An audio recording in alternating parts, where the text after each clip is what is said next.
Καφιά. Ένα σούτ από τον Νεοφώτιστο. Ο Τσιάρας δεν θα έχει κάποιο ιδιαίτερο πρόβλημα σε αυτή την προσπάθεια για την ομάδα του Κρικέλου.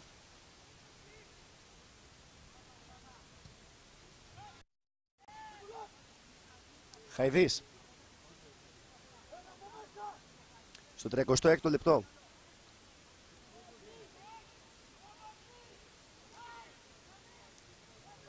Ο διαιτητής εκεί μιλάει με τους παίκτες του τείχους, με τον Προβιά και με τον Ζάχαρη. Διορθώνει και με τον Ντούβα. Προβιάς και Ντούβας πάνω στην μπάλα, πάνω στο τείχος. Χαϊδής πάνω στην μπάλα τώρα.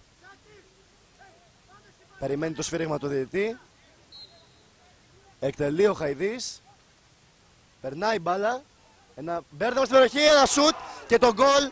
Το γκολ για την ομάδα του Κρικέλου με τον Καφιά να κάνει το 1-0 στο 37ο λεπτό της συνάντησης. Ο Χαϊδής γέμισε ένα μπέρδεμα εκεί στην περιοχή της ομάδας του Σταυρού. Εποφελεί ο Καφιάς και κάνει το 1-0 στο 37ο λεπτό. Νέο Κρίκελο λοιπόν, Αστέρας Σταυρού 1-0.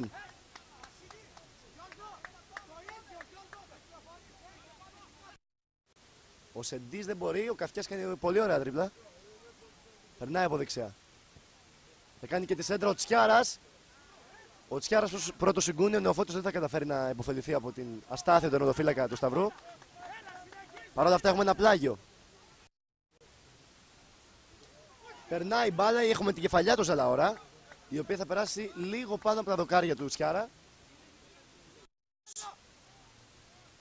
Ωραία για τον Καφιά, δεν υπάρχει offside. Καφιάς ένας με τον Τσιάρα, τον πλασάρει και είναι το 2-0 για την ομάδα του Κρικέλου.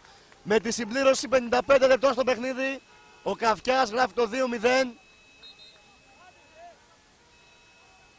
Υπάρχουν διαμαρτυρίες από την ομάδα του Σταυρού για offside.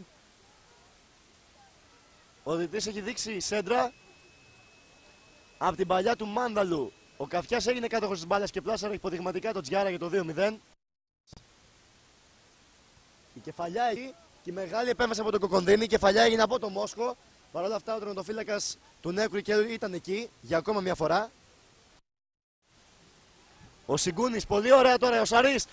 Ωραία παλιά για τον Καφιά. Μπαίνει στην περιοχή ο τελευταίος. Έτοιμος για το 3-0. Τεράστια επέμβαση από τον Τζιάρα. Δεν μπορεί ο Συγκούνης εκεί να κερδίσει. Λάθος τώρα για την ομάδα του Σταυρού. Στην περιοχή και το 3-0.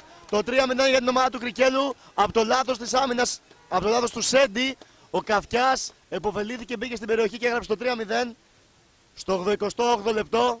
Το παιχνίδι λοιπόν τελειώνει.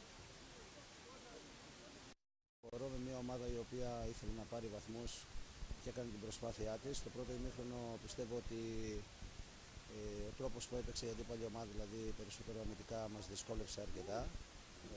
Προσπαθήσαμε να βρούμε λύσεις από τα πλάγια. Νομίζω ότι έγινε μια πολύ καλή προσπάθεια από τη δικιά μου την ομάδα. Να δώσω συγχαρητήρια στα παιδιά, γιατί με υπευθυνότητα και σοβαρότητα αντιμετώπισαν την ομάδα του Σταυρού, η οποία θέλει βαθμούς, πασχίζει στο πρωτάθλημα για να πάρει βαθμούς για να σώσει την κατηγορία. Το καλό για την δικιά μου την ομάδα είναι ότι βλέπει με σοβαρότητα όλα τα παιχνίδια. Νομίζω ότι είδατε και εσείς σήμερα ότι παρόλο που ο αγωνιστικός χώρος ήταν αρκετά βαρύς, ότι εμείς προσπαθήσαμε, παίξαμε ποδόσφαιρο κατοχής, είχαμε πολύ καλή κυκλοφορία της μπάλας, είχαμε ηρεμία, βγάλαμε αρκετές φάσεις, κάναμε ένα άνετο σκορ και πιστεύω ότι αυτή η προσπάθεια που κάνουν τα παιδιά συνέχεια και κάθε μέρα από την προπόνηση βγαίνει σιγά σιγά στα παιχνίδια. Σημαντικό για μένα είναι να βλέπω τα παιδιά αυτά που έχουν πολύ μεγάλη θέληση για να κάνουν μια διάκριση, ενώ να σώσουν γρήγορα την κατηγορία και να μπορέσουν να παίξουν καλό ποδόσφαιρο. Νομίζω ότι όλοι σας είδατε σήμερα ότι η ομάδα μου ήταν πάρα πολύ καλή στον αγωνιστικό χώρο. Συγχαρητήρια και συνεχίζουμε. Τι να πούμε, ήταν πιστεύω ένα καλό παιχνίδι σε ένα δύσκολο αγωνιστικό χώρο. Πήραμε αυτό που θέλαμε από το παιχνίδι, 3 βαθμούς. Εγώ είμαι πολύ χαρούμενος, έβαλα 3 γκολ. Για πρώτη φορά στη ζωή μου δεν έχω ξαναβάλει 3 γκολ σε έναν αγώνα. Τίποτα, συνεχίζουμε. Κάνουμε μια πολύ καλή δουλειά πιστεύω εδώ στο Νέο Κρίκελο. Έχουμε ανθρώπους που μας βοηθάνε και πιστεύω θα πάμε πολύ καλά συνέχεια. Περίμενες τέτοια πορεία από την αρχή του πρωταθλήματος?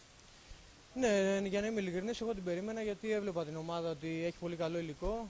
Τα παιδιά είναι νέα, έχουν θέληση και αυτά που μας λέει ο προπονητής μας θα τηρούμε και βγαίνουμε μέσα στο γήπεδο και έχουμε αποτέλεσμα.